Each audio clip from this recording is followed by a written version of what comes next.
मित्र हो, हे मुळ्याचं झाड आहे ते, हे जे दाखवा दाखवा माझ्या मित्राला दाखवा. हे मित्र हो, आता तुम्ही म्हणताय हे झाड नेमकं कोणचं आहे हा, आणि याचं नाव काय?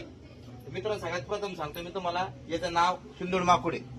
आणि कशा कशासाठी कामात येतं तुम्हाला आमच्या घरचे सांगतील, माझी वाईफ सांगेल का याचा काय काय उपयोग येतो. हे मुळ्यासाठी, स्पेशल मुळ्यासाठी हे झाड. अच्छा अच्छा. आणि आता उन्हाळा लागला होता ते झाड पूर्ण वाळून गेलेलं होतं. आता पाऊस पडलाय तर हिरवगार झाले ते. तरी अजून कवळच याला थोडं वाढलं की तेव्हा ते खाण्यासाठी कामात येईल. आज सध्या याला वाढू द्यायचं म्हणजे भरपूर कुंडी भरून होतं हे. पण बरंच सारं माझ्या मैत्रिणीला, यांच्या मित्राला, कोणी पण आलं तर सगळ्यांना माहिती यांच्याकडे झाड येतं, आम्हाला द्या आम्हाला द्या. तर थोडं थोडं करून पूर्ण नष्ट झालेलं होतं हे.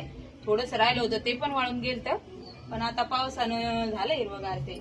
मित्र तुम्हाला एक सांगतो मी, हे झाड इतकं गुणकारक आणि इतकं आयुर्वेदिक आहे की काही लोकांच्या मुळ्यात बरे केलेले, आणि काही लोक आहे ना असे दवाखान्यापासून मुक्त झालेले, दवा गोळ्या फेकून द्यायला ते ना अशा. ही गॅरंटी काय साथ हे झाड हे शिंदूड माकोचं झाड आहे मित्र. हे सहज भेटत नाही तुम्हाला सांगतो मी. आमचं हे झाड देऊन देऊन इतकं छोटं झालं. थोडं कॅमेरामॅन इकडे पुढे या. हे बघा मी लोकांना देऊन देऊन हे बघा कसं इथून इथून कट करून, मला खूप मित्र मागते बंधू ते झाड द्या, बंधू ते झाड द्या. इथून मी कट केलं तर मित्र हे सगळं कट केलं. आता नवीन नवीन उगलेले तुम्हाला दिसत नाही फुटलेले आता हे पावसाने. हा, तर नवीन डेरे फुटलेले मित्र हे. आणि तुम्हाला सांगतो मित्र काही घातक नाही, काही साईड इफेक्ट नाही, काहीच नाही. तुम्हाला दाखवतो हे बा, तुम्हाला एकीनाच नाही तर मी खाऊन दाखवतो बा. आंबूस आंबूस लागतो, कच्चा बदाम खातो का आपण, सेम तसं लागत. खूप गुणकारक झाड आहे. रोज सकाळी आंब्याच्या पोटी उठून कधी मी याच्यात 3, 4, 5 कमट्या किती लागत तितक्या खा कच्चाच. 1 घंटा भरच्या नंतर जेवण करा. मुळ्यात लगेच कसा राहू द्या तुमचा बराच झाला समजा ते झाडानं.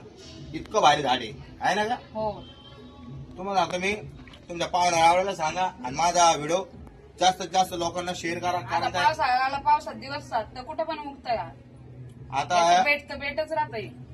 उन्हाळ्या भागामध्ये तर आहे ना मित्र याची जरा शॉर्टेज येतं. पण आता पावसाच्या दिवसामध्ये आमच्या घरी सांगते बरोबर आहे, कुठं भेटेल डोंगराळ भागामध्ये जास्त भेटतं. वावराकड इकडं तिकडं. तर तुम्ही कधी समजा तिकडं कडे गेले कुठे पाहुण्याळ्या ठिकाणी तर तिथं उपलब्ध करू शकता.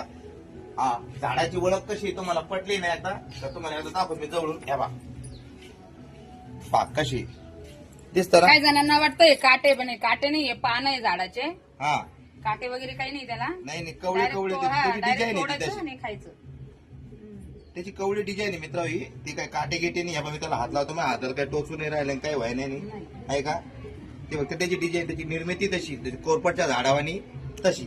तर तुम्हाला सांगतो मित्र झाडाची अशी खासियत आहे. चला मी याला काय करतो माहितीये का, आता याला सुरक्षित आहे ना घरी ठेवतो, घरात आतमध्ये ठेवतो. कारण मला असं बघा थोडा संशय येऊ राहिला की या झाडावर कोणीतरी हल्ला मारू शकतोय. बऱ्याच जणांना तोडून नेले मागा.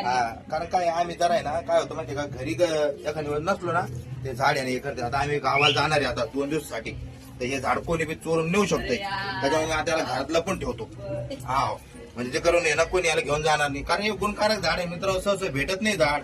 खूप टेन्शन मी खूप स्ट्रगल केलं याच्यासाठी. आणलं माहिती का, आईच्या वाघरडून झाड आणली. कुठून? आईच्या वाघरडून. हे का साधारण झाड नाही, शिंदूड माकूड म्हणते त्याला, शिंदूड माकूड. त्याच्यामुळं तुम्ही बी कुठे भेटलं तर खायचं आणि आता पुरा आनंद घ्यायचा, लाभ घ्यायचा. खूप बेस्ट झाड आहे मित्र हे. चालन. आणि घरात एक जणाला मुळ्यात असतो, आणून ठेवायचं.